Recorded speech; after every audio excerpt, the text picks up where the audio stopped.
In this video, we're going to talk about how does social media influence politics? Well, here's the truth. It has revolutionized politics. It has completely upended our discourse.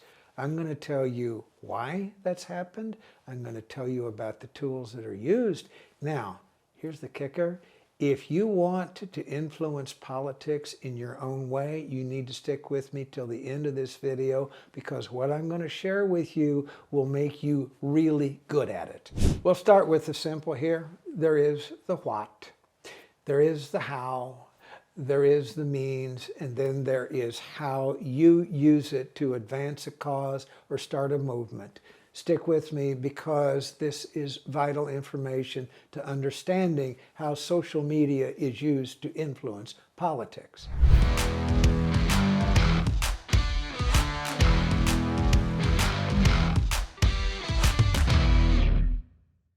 We'll start with the what. What is social media? It's a way to convey information. It's entertainment. What makes it different than any other technology that has ever been used in political discourse? It's changed the way information flows. Used to be years ago that politics was influenced by newspapers or what somebody said on a radio or what they said in a TV commercial or what they said online. Now it's a little bit different. What social media has done is introduce two-way communication into the political marketplace. Where it is now is anybody can go on social media now and spout an opinion, and other people can look at it, and other people can respond to it. Anybody can go on a YouTube video and leave a comment and be part of the discourse.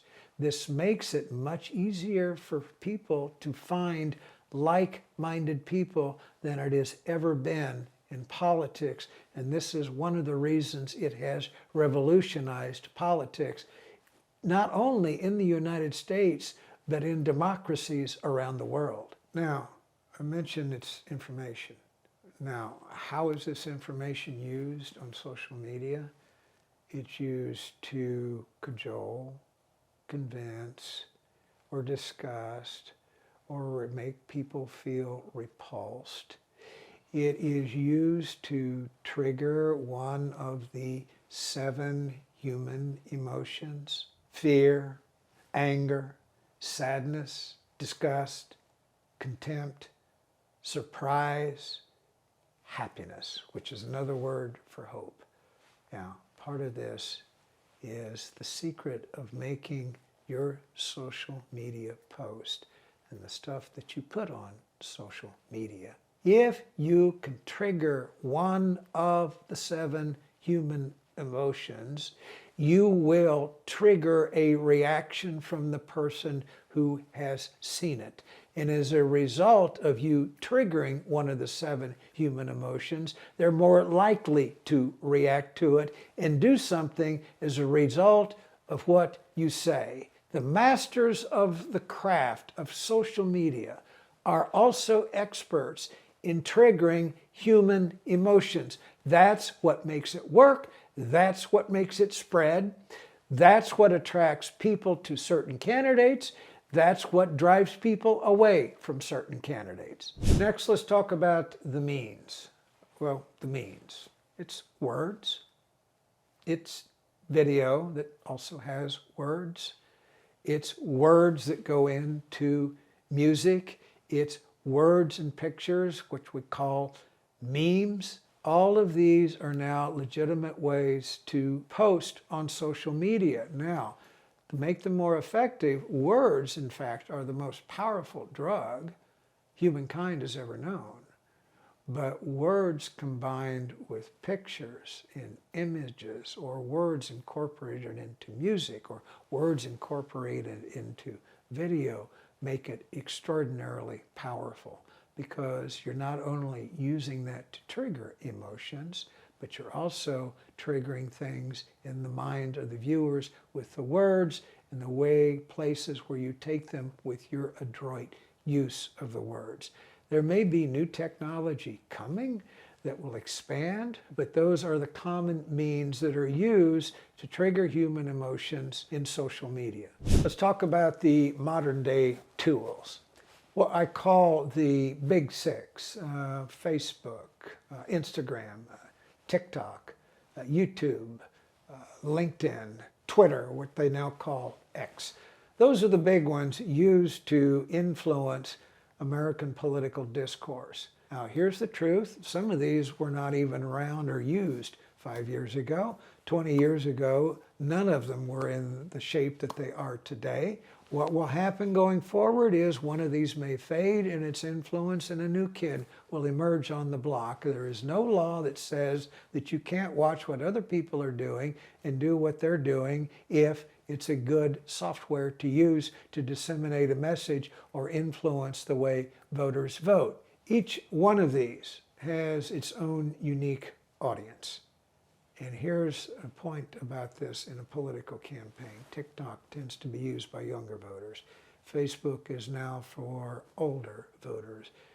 Instagram's used by lots of people. There are only certain kinds of people that pay attention to Twitter or X. So you kind of in politics have to meet people where they are.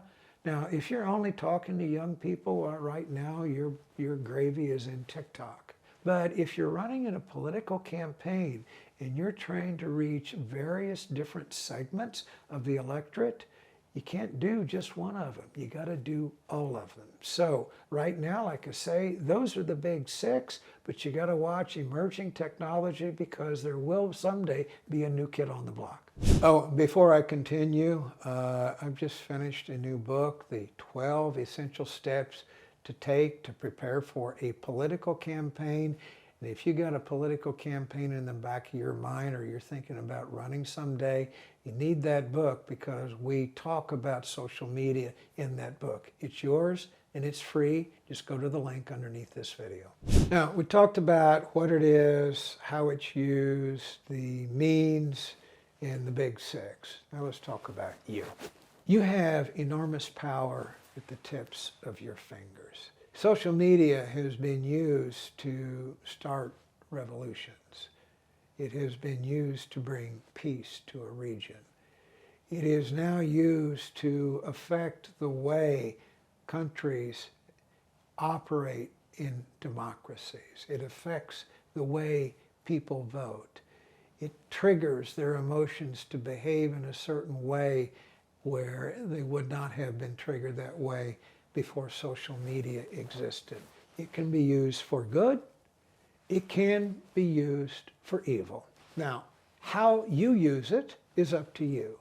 But I would just say this in parting here, that if you look back over the course of history, those that have used new technologies in politics in past years, was it with newspapers or television or radio, those that we tend to remember fondly were those who elevated the conversation, who talked about hope instead of hate, who talked about how we could elevate the standard of living for the people who occupy this world, how we could live in a cleaner environment, how we could drink cleaner water, how we could improve health care, how we could do our part to make everybody's short time on earth a more enjoyable experience. Those are the ones that we remember fondly in our history books. So I would leave you with that thought as you decide how you are going to use your expertise on social media. One other good thing before I go, on my YouTube channel, there is a special video, how to use social media in a political campaign. And there we do a little bit deeper dive into how you can use it. You might want to watch that video if you're interested in using social media during your campaign for public office. Click the link in the description of this video.